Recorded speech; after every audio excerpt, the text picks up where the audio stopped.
Ladies and gentlemen, in my hand is a signature series Karl Malone cigar. Legend, of course. But the most important thing about this cigar is smooth, it's dark, and it also has the ability to make you act. Act right, act wrong, just like my guest, Chicago, Anthony. Or act a fool. What's up, baby? You're so crazy, man. Welcome to the Humidor.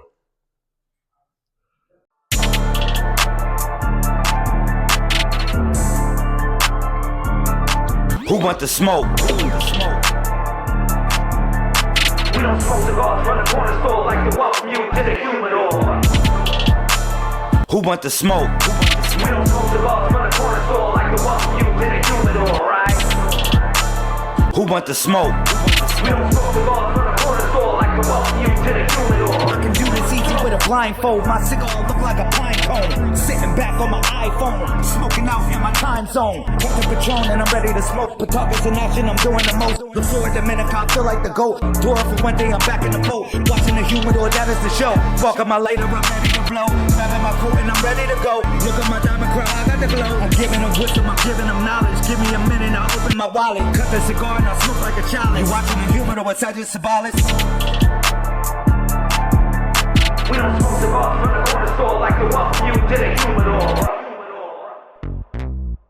Welcome to Nevada, Las Vegas. Sin City, I don't know about that. There's more people that don't sin here than there is. Well, they fly in for the sin. But we're at Chocolate City. El Satimo's home right here in Nevada. And first, let's start off how you first started getting into cigars. You know what? I got into cigars. Because you never drank. You're not a drinker. I don't drink. Right. Don't smoke. Don't use drugs. And then I got into like age 50 something. I ain't telling y'all my age. I'm old as hell.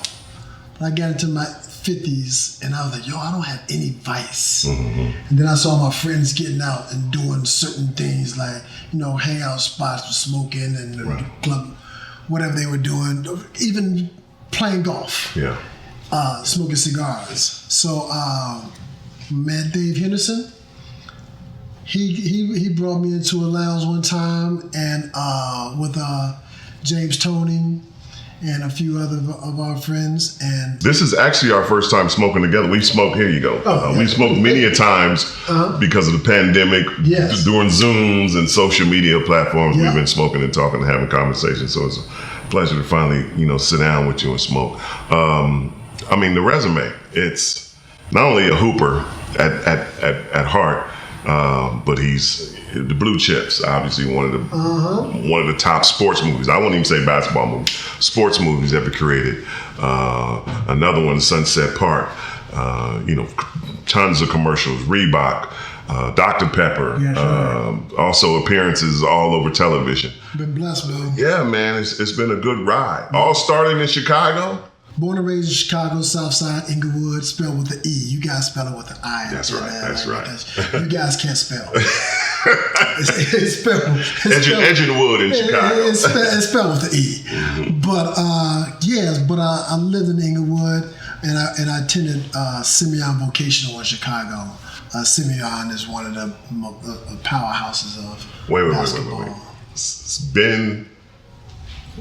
Simeon? Yeah, Ben Wilson Simeon. So you played with Ben? No, me and Ben never hit the courts together because Ben was a couple years younger. But he was coming to his freshman year, I was going into my junior year, and then I transferred. But we were friends. Mm-hmm. We were all friends because we were all on the same team, and I transferred to Inglewood because Hamburg and I just didn't.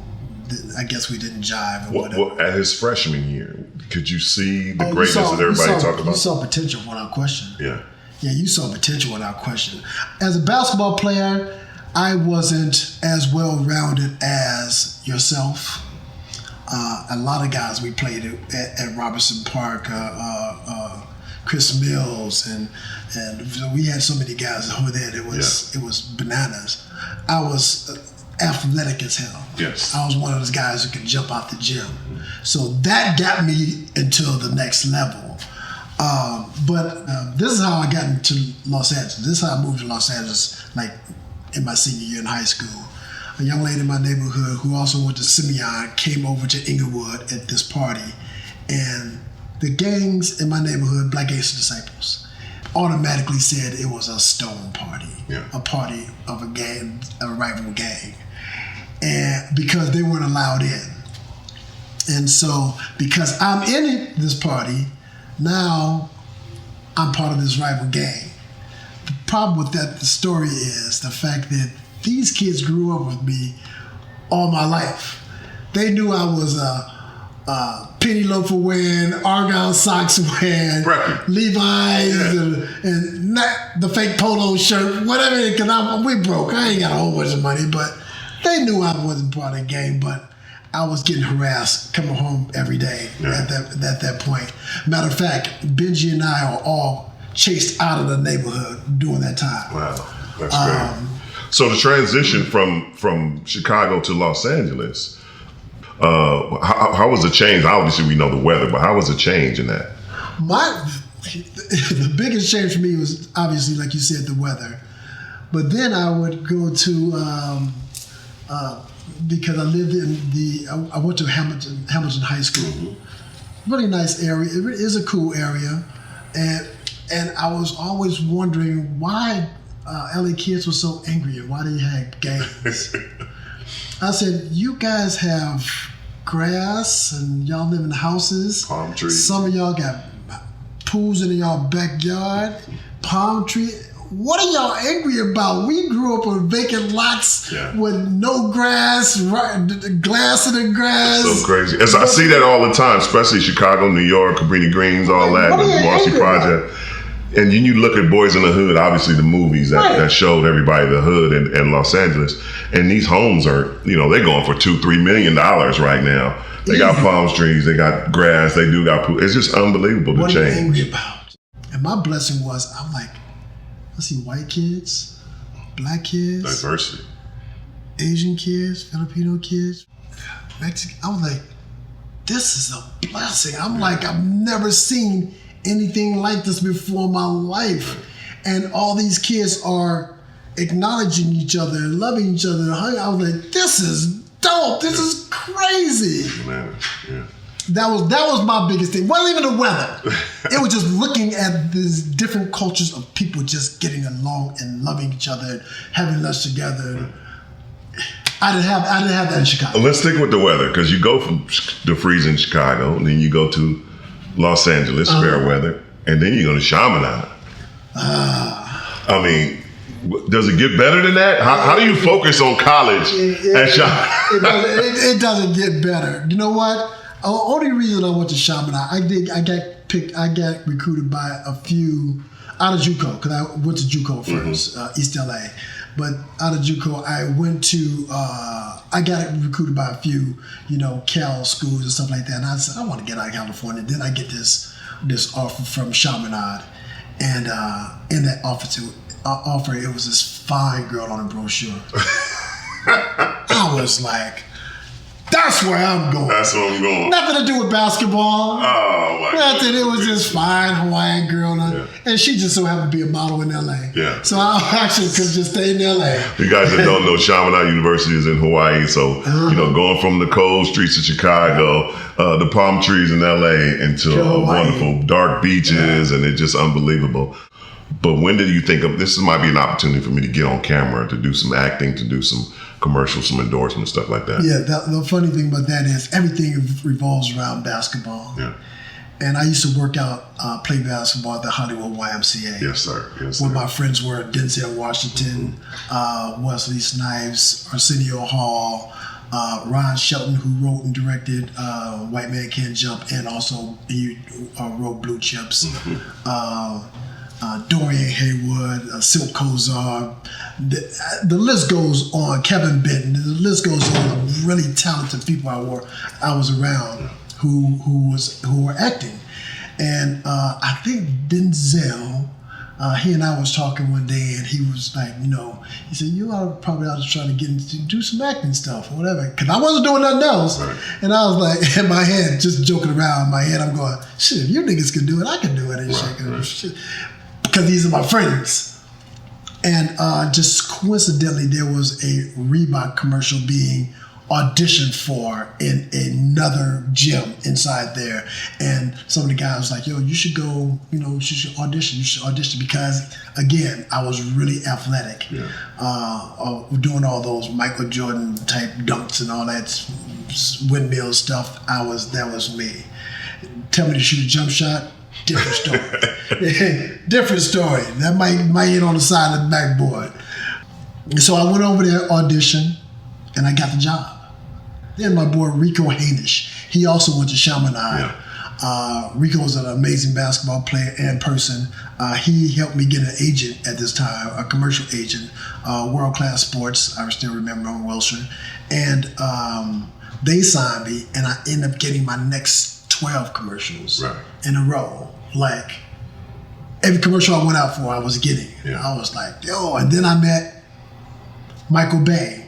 Michael Bay, he's a very good. He's a big time director. Yeah. Bad Boys 1, 2, Transformers, all that kind of stuff. I wouldn't even audition. Michael would just put me in the commercials. Mm-hmm. And that's one I want to touch on too, because I've had a conversation with Tom Hanks at an ice cream party. And, he heard me ordering. I didn't know he was behind me. He heard me ordering. And he heard my voice. And he was like, you should do voiceovers. I said, and I turned around and was like, ooh, Tom Hanks. But when he said that, I said to him, it's hard because, I'm not really familiar with the audience or what to do. The connection, is that mostly how Hollywood, the who you know? It's the who you know. It's the who you know. Without question. Because Blue Chips was my first film. And luckily, I got that movie because Ron Shelton was one of my basketball buddies at the YMCA. Okay. And when I got that movie, interesting story. When I got that movie, we were auditioning. They were auditioning background guys for the movie, just background players. Fill-ins, not the stars. So I was in there playing, auditioning, dunking, boom, doing all this, all that basketball stuff. Mm-hmm. And then I thought to myself, I had like 3 commercials running at the time. I was like, do I really want to be an extra on a movie? I'm like, I don't want to be an extra. Like, I got 3 commercials. Trying to go up, you elevate. I got 3 commercials running right now. I'm making plenty of money. I don't want to be an extra. So I walked over to Ron because I have to acknowledge him on my way out because I'm leaving. Yeah. And I didn't know who the director was. He was there, but I told Ron, I said, Ron, I just want to thank you for letting me come out, but I just think I'm going to leave. I don't really want to be an extra. He said, and so the director, who I didn't know who it was at the time, he goes, so what do you want to do? I was like, I'd rather read for a part. I don't want to just be an extra. And come to find out, this director is William Friedkin. The Living Down in L.A., the French Connection, Blue Chips. I mean, the list goes on. This guy is, and his wife ran Paramount at the time, Sherry Lansing. And at that time, Nick Nolte was that dude in Hollywood. Was that guy. Yeah. And so I said, I'd rather read for a part. He said, what part you want to read for? I was like, I don't know. So long story short, they give me the script. I flip through the script really quick, and I see this kid. I don't know shit about the acting aspect of it, because I'm just a commercial director kid. And I see this character named Tony. I'm like, fuck it, I want to read for Tony. My name is Tony. I want to read for Tony. That'd be real easy. I can do that. Yeah, I want to read for Tony. So he allowed me to read. So they gave me a couple of days. I worked out with Sil Kozar, who's a blessing. This guy is, I just can't say enough about him. He was a blessing. He worked out with me on dialogue and all that kind of stuff. I get to the audition a few days later, and I'm walking past guys who I recognize, and they're also reading for this character, Tony. And when I walk out, I forget the casting director's name, but he said, hey, Tony, you ready? Are you ready? And I'm walking past other people, I'm like, I just got here. Like, what the hell is going on? Yeah. So I walk past them. I go in there, I do the audition, and the director goes, fuck it, you got the job. Wow. In the audition. That's rude. So I'm walking past some guys going, yo, man, good luck. after he already told me I got a job. Good luck, fellas. That's crazy. Yeah. That's crazy. So on the set of this, obviously, Penny Hardaway and a big fella by the name of Shaquille O'Neal. That guy. Was that your first reaction Hold that thought though. We're gonna talk about that when we come back though, because I definitely want to tap into your friendship with Shaquille O'Neal.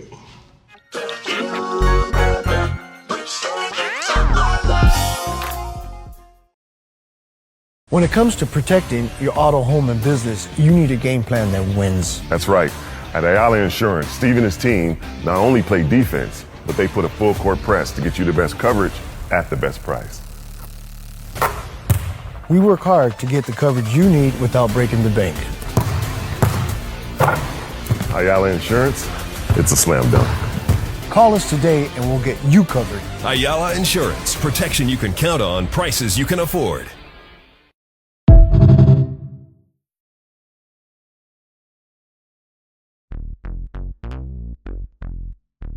So you on the set, Shaquille O'Neal's on the set. How did you guys become, like, y'all been friends for 30 years 30 now? plus years, man. 30 plus years. But Shaquille and I didn't meet on Blue Chips. Oh, no. Oh, okay. No, Shaquille and I met going up to UCLA. Okay. Playing ball at UCLA during the summer. The Wooden Center, yeah. The Wooden Center. Yeah. And it's a funny story. Shaquille, we were playing on the floor, and I'm on a team with Derek Martin and a few other guys. And Tony Martin is playing on the other team. You know, big tall, big Hawk. So, Oklahoma University, yes, sir. So Hawk was out there. He was on whatever team he was on. He out there, he shooting J's. You know, Hawk 6'8". Yeah, he don't never want to be in the paint. He want to shoot. He plays like the kids today. That's right.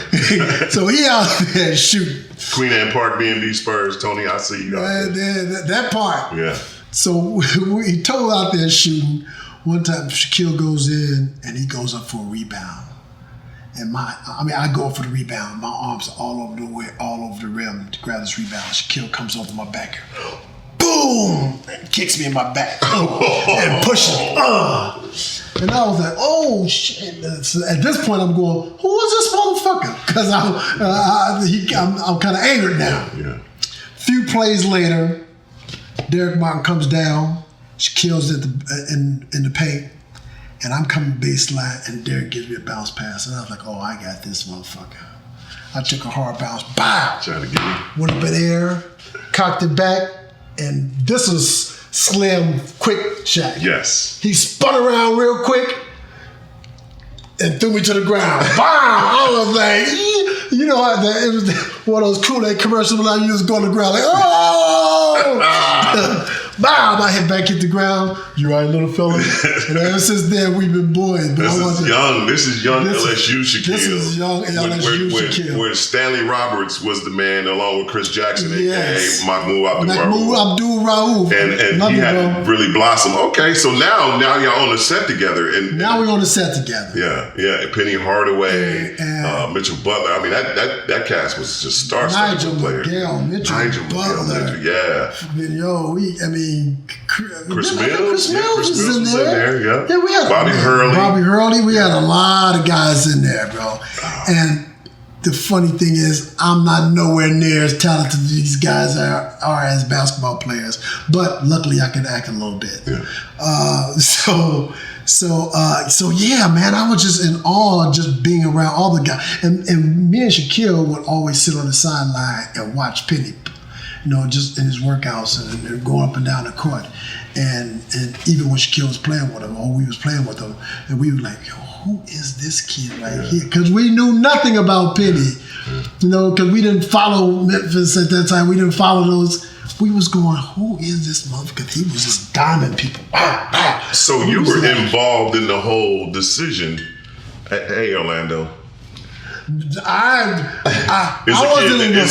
wasn't involved. I mean, the fact that you guys were both watching we were watching it in awe. Like, who the hell is this kid? And that's when Shaquille fell in love with him. And he was diming Shaquille up. I was like, let me just sit aside. That's like one time. Remember when Michael Jordan had the Jordan Dome? Yeah. And during the games I would play, I would just dribble the ball down, boom, boom, boom, boom, boom. Throw the ball to Mike, just get out the way. That's what I would do with those guys and stuff. I would just come down, give them the ball, get the fuck out the way. Let them do what they do. Yeah, you and the intricate planet. So long relationship with you guys. Now, where did the acting go from here? You know, obviously Sunset Park and the rest of the stuff came about. So what do you mean? Are you asking me what is it going now, or no? But where it went after Blue Chip? Because obviously it took off to another level. After Blue Chips, I ended up signing with a huge agency, which was probably the biggest mistake I had made, because I started getting lost in the shuffle of big name actors. Now, when I didn't, after a while, I didn't have to audition for. At the first auditions, I went straight to producers, and now when I'm going straight to producers, now my competition is Cuba Gooding Jr., Morris Chestnut, Tay Diggs. I mean, so I'm running into these names, and now I think my for lack of a better word, fear that I don't have the same skill set as these guys start to creep in on me. Again, I was blessed with, like you said, Sunset Park, gang related. I worked with Tupac, and that was a blessing. So he and I got to hang out a lot. I did a movie in Luxembourg, Germany, called I'm not gonna tell you the name of that movie because it was trash. No, it was called Fortress 2. I mean, those are a part of us, though. But because we're gonna do some bad stuff. Yeah, I had because you didn't start that movie thinking this is gonna be trash. You just I started that movie thinking I need a check. Yes. It was a paycheck, and I get to go to Luxembourg. That's all I was thinking. I'm about to go somewhere near Germany. I'm going to Luxembourg, and then while I'm out there, I'm gonna go to London, maybe. A little travel, a little money, a little travel, a little couple dollars in my pocket. Oh man, let's just back up a little bit for the trash movie. You mentioned Tupac Shakur. Yeah, man. Where were you when you heard that he passed away? Man, I knew exactly where I was. I was in my living room, and LA? watching. No. Okay. Yeah, I was in my living room when I heard, because I was at the party when Biggie got shot. I was at that party, but I was in the living room when Pac got shot, and I was fucking sick, boy, because we just finished Gang Related. When he got shot, or when he passed away? Because it was only weeks apart. Yeah, right? 7 days. It was only a week apart. But we had just finished Gang Related. Yeah. So I just developed this relationship with him, this friendship with him. Wow. Because I would always, he would come in here with these hush puppies on, with his jeans, baggy jeans on, the hush puppies. And I thought they were so fly. I just went to, I think it was, I forget the name, Macy's or whatever. It was Bullocks at the time, Bullocks. And I bought every color of hush puppies because fucking Pac had them. Wow. and then, like I said, we had just finished the movie months later. Then he passed away, so it kind of hit me hard because I just developed that relationship. Yeah, I was on the 405 listening to Theo. That another voice. Yeah, and Theo hit it. I had the convertible drop top, and Theo hit that, and I was like, Black Benz? I called him immediately, like, Theo, you got to be kidding. You know, Theo had a hotline. Right. And every time somebody called, he pressed record. So I didn't know he was recording me at the time, but I just poured my emotions out, knowing that I was pouring them out to a friend. Right. And then obviously 2 minutes later, he played it on the air. But talk about his greatness that you saw on the set. And did you think at that time, before the tragic, because he's immortal. He wanted to be immortal. He's immortal now. He's gonna live on. What I learned about Tupac on that set, the kid was a chameleon. He was a he could go in a office full of suits, white people with suits on, and conduct himself. Yeah. And then he could take himself to South Central and conduct himself accordingly. Chameleon. And then he can go into Brooklyn. Yeah. Conduct himself accordingly. Yeah. He can be, he just knew how to fit in anywhere he was at, and I was like, that shit was amazing to me, because if I'm going to South Central, I'm walking around with a swivel on my neck. I'm walking around like this. Now Pac, he walking in with confidence and conducting himself. Yeah, you grew up a hooper, but watching the NBA now, watching college now, the WNBA, women's basketball, college basketball. Did you see this change coming? This perimeter, this NIL, this phenomenon. Number one, I love the WNBA. Yes. I don't know what the rest of these people are thinking. I love to watch the WNBA. Aces is my team. I'm in Vegas, and they blessed me to sit courtside a few games. Shaquille and I went to a few games. Yeah, shouts out to the Aces. Miss Aces. Plum, come on here. You got a cigar. We need to smoke with you. I'm a huge fan of Kate the Plum Aces. needs to come smoke with us, man. Yeah, and matter of fact, gosh dang it, why? Slipping your mind. Yes, man, that's that age, bro. That's that age. But it changed because high rise are very athletic, and now even the bigger guys. You talked about Tony. You talked about Sky 6'8". They have to shoot the ball. But the problem is, why do they have to shoot the ball? They're missing because I was watching Gilbert Arenas' podcast a few days ago, and they talked about how many guys are out there just jacking up threes. Mm-hmm. They're shooting threes, and these guys are shooters. They're shot takers, but they're not really shot makers. Yeah. They're taking a lot of shots, but nobody's making a lot of shots. And it's funny you say that because I also listen to people talk about, I wouldn't play Shaquille. But are you kidding me? One of the most dominant players ever to participate in a basketball game. You talking about you would not play him because he couldn't shoot threes? You wouldn't play him tonight until you in this era now. Ain't nobody in the paint now. Just watch. For all your bigs is outside shooting threes, so you ain't gonna put him in there to get easy too. It's crazy. It's just ridiculous. I mean, it's like you never seen his Orlando days. It's like you never seen his first 3 years in LA. The movement, the fluency. He would murder this league. Oh my God, it'd be ridiculous. He would murder this league, and the fact that you see these kids jacking up so many threes, and the scoreboard doesn't show it. Yeah, it doesn't show it. It was a the time. The scoreboard doesn't show it. It was a time though. David Stearns, rest in peace, wanted to change. That's when all the new rules: you couldn't touch, you couldn't trash talk. It wasn't the physical game. When they had games that were, in the '60s and the '70s, especially a lot of Eastern Conference games that he tried to change up. But I'm agreeing with you. Even though they're shooting more threes. It's not blowing the scoreboard. 120, 119. Yeah. The number is still the same. Yeah. So if you're shooting so many threes and it's 3 points compared to 2, why does the scores reflect it? They don't. It doesn't reflect it. Score should be 150, 160 at least. Yeah. At least. Yeah. We touched on your Chaminade days. Could you imagine if we played in the NIL era right now?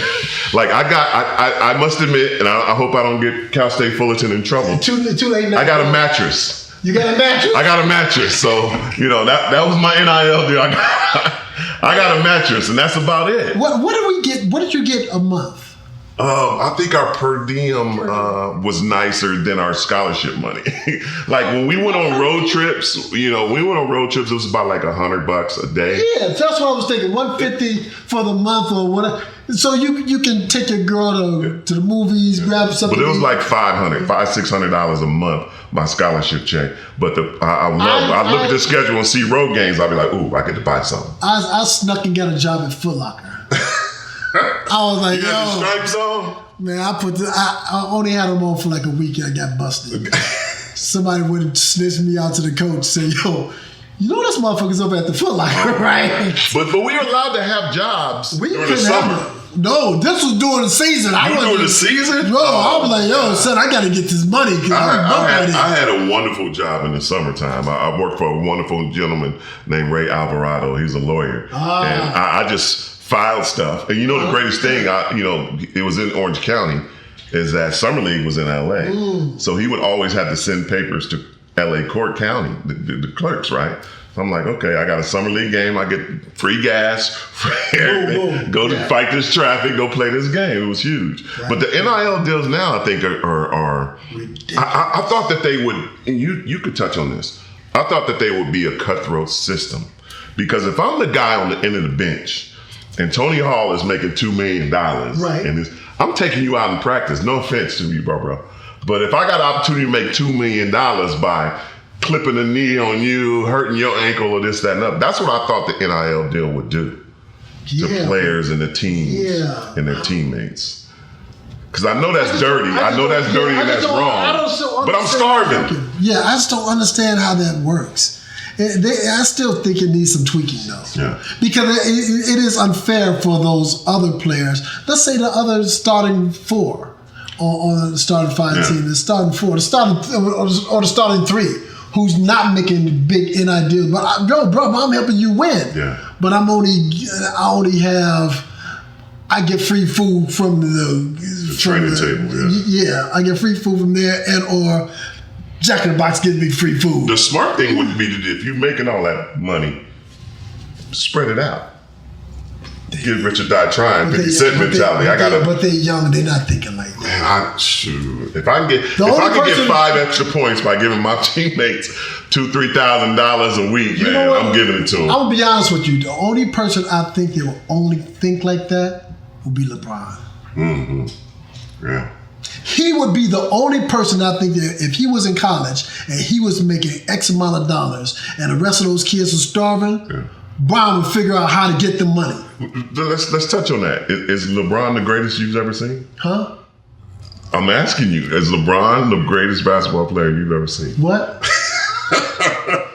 I love LeBron. Yes. I love everything about that brother. Mm-hmm. I love what he's doing for his crew, for Mav, Rich, all those guys. I love those guys because I've been knowing them since when Shaquille played in Cleveland. Because Shaquille and I lived together in Cleveland when he went there. And those guys were, loved them. Don't run away from the question. But in regard, my GOAT is Michael. Your GOAT is Michael. My GOAT is Michael. Yeah. It's Michael Jeffrey Jordan is my GOAT too, but I do think when it's all said and done, LeBron will be the best basketball player that I have ever seen. I can't agree. Yeah. I can't. You can't. The best basketball player. He's not the GOAT. Because I think that go ahead. And the reason I say this is his size, is the offense, defense, passing, shooting. Obviously, he was taught in a different era. Now you're smoking a Karl Malone cigar, and I said this to Karl all the time. LeBron James in Karl's era is Karl Malone. Body size. I agree. Karl could move. If Karl needed to shoot threes, he did. That's not his game. But he was instructed and coached to be inside and dominate that paint. I like my eye test looks at what Michael did as a whole lot better. Yeah. On both sides of the basketball. Yeah. On both sides of the basketball, how Michael moved, how he glided in the air, how he had the ball, how he get moments off of him. Everything about Michael, how he shot mid-range. If he wanted to shoot threes, if that was popular during that time, he would have been able to shoot threes. It just wasn't popular at that time. Yeah, listen to my terminology. The GOAT, the greatest of all time, Michael Jordan, the best basketball player that I've ever seen.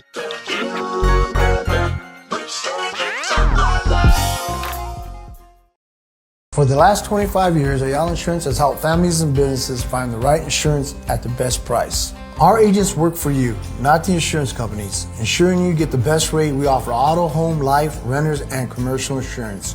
We can even cover your car in Mexico with 6 Valley locations, including 2 with motor vehicle services. We're your one-stop shop for insurance and DMV needs. So if you're looking for a local insurance company with the personal touch, call Ayala Insurance today.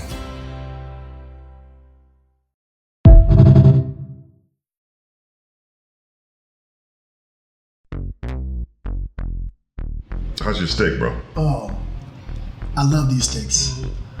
Carl and his beautiful wife, they make certain that good people too. That I get these. I just want to hunt with you, big fella, hunt and fish for you, and that's all I want to do, man. Even though I grew up in the city, I got that East Texas in me. I got to do some hunting and fishing. Thank you, Mama Long. No doubt. Now, they broke history, man. A lot of people are hating on Lil Bronny. I love it. I love the fact that you have an opportunity to play with your son, and I love that the Lakers did that, for not only for basketball, but for LeBron, for the James family. I'm happy to witness it. What is your thoughts of his opportunity to play with his son? I wish it was a little more organic. It was more. I wish Bronny was. Now explain how you. I wish Bronny was ready. But it's LeBron though. I get it. And it's a lot of people that are not as good that get a shot as Bronny. Now he may grow into a good player. You said. There's a lot of players that were not as good as Bronny, but they got a shot too. Who's that? It's a lot. It's a lot of players. Outside of. I don't want to call people out saying that they trash, but there's some trash. In my era playing, after I was playing, and now it's some players that, obviously he's gonna have to. Were fail. they in the same skill set as Bronny? Well, they're in different. They're in different positions. Because those same trash guys. Sid, I think you forget. You were really fucking good. I'm not talking about me. No, listen. I'm not talking about you were really good. So some of those trash guys, they can go to D1 and still put up give you 15. Right, 20. but Tone, I don't want to start running names off of people. I don't want you to either. But you definitely tell me that even at your skill level, you see people in the NBA over your 30, 40 years of watching basketball that you go, I'm better than that cat.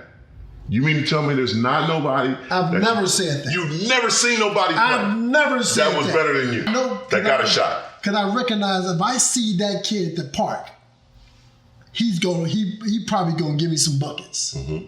Because he's at the park. So there was something about that kid who got him to that point. Right. It was something about it. And there's a lot of NBA players. But that was nothing about Bronny from AAU to high school to averaging 14 points a game in high school to be a McDonald's All-American to a lot of that stuff was given from day one all the way to the NBA. I just don't think that I felt that. And I love Bronny. He hangs out with Shaquille's sons and family, so I've been around him. I sat with him during games, talking basketball. The kid is articulate. He understands the game.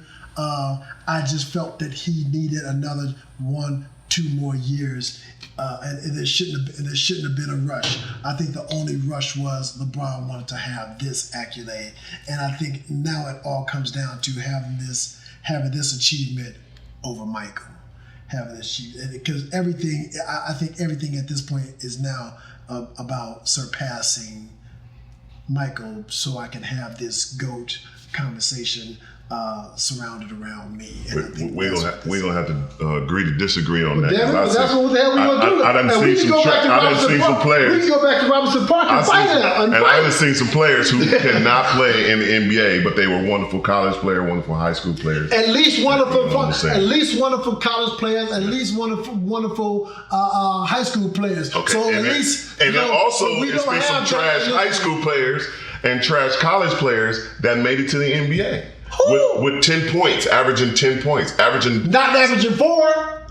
I don't know about 4. He averaged more than 4 points. He averaged 5 points. Oh man, you. Bronny averaged 5 points. You just being hard. Again, I'm not being hard. I love Bronny and I want the best for him. I want him to be great.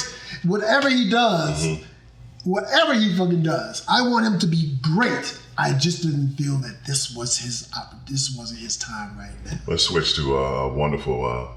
Individual that you better switch because we was about to go to, let's get into the women. Let's get into the women's game. Yeah. Is it correct on exactly where they are right now? Do you see the criticism that's going down in the WNBA?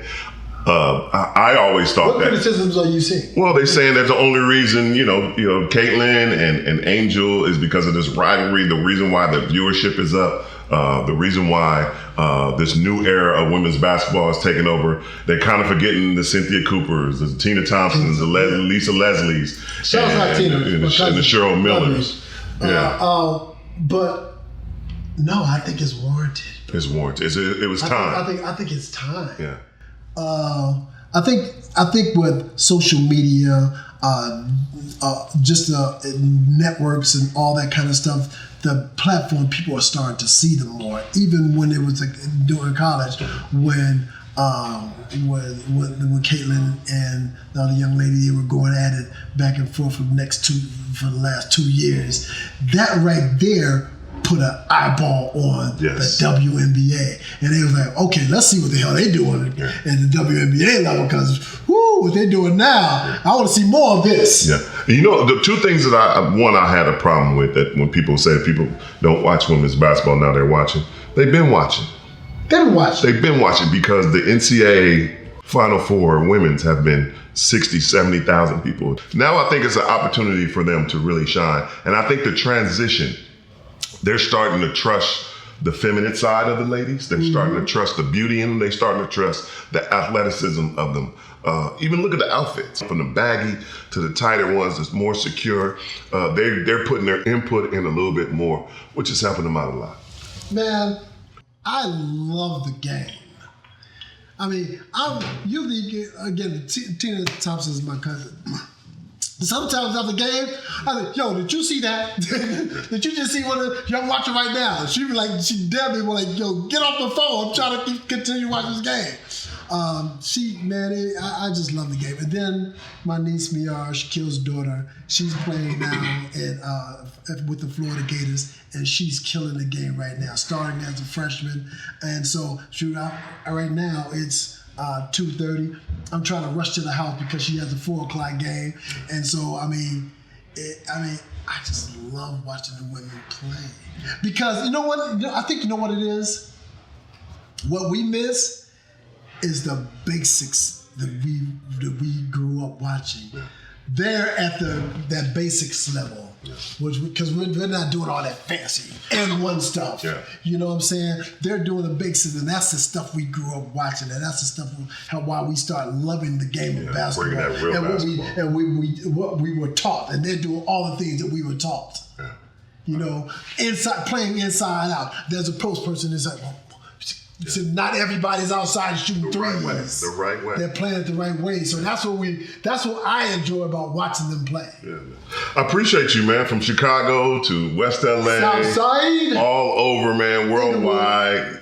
Screens, everything, man. You just kind of put it together. Congratulations, and keep it going, man. Thanks for coming to hang out. Love you, brother. Yeah, love you more, bro. Without a doubt. That's the HUMIDOR for today. Make sure you handle your business. Never let your business handle you. We'll catch you next show. Well, we might not have to agree to disagree. I'm Seth Sabalos. For the whole crew, thank you all for watching. We appreciate you. See y'all later. We're back.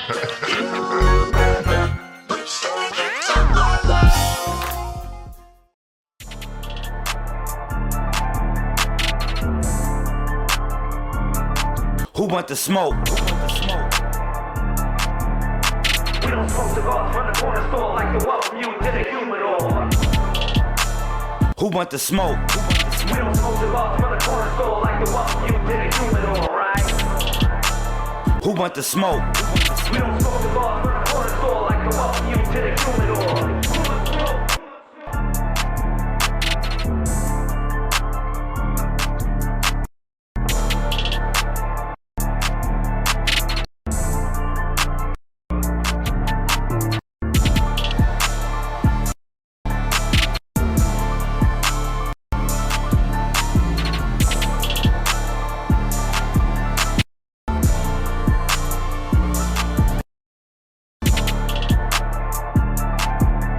We don't smoke cigars from the corner store like to welcome you to the HUMIDOR.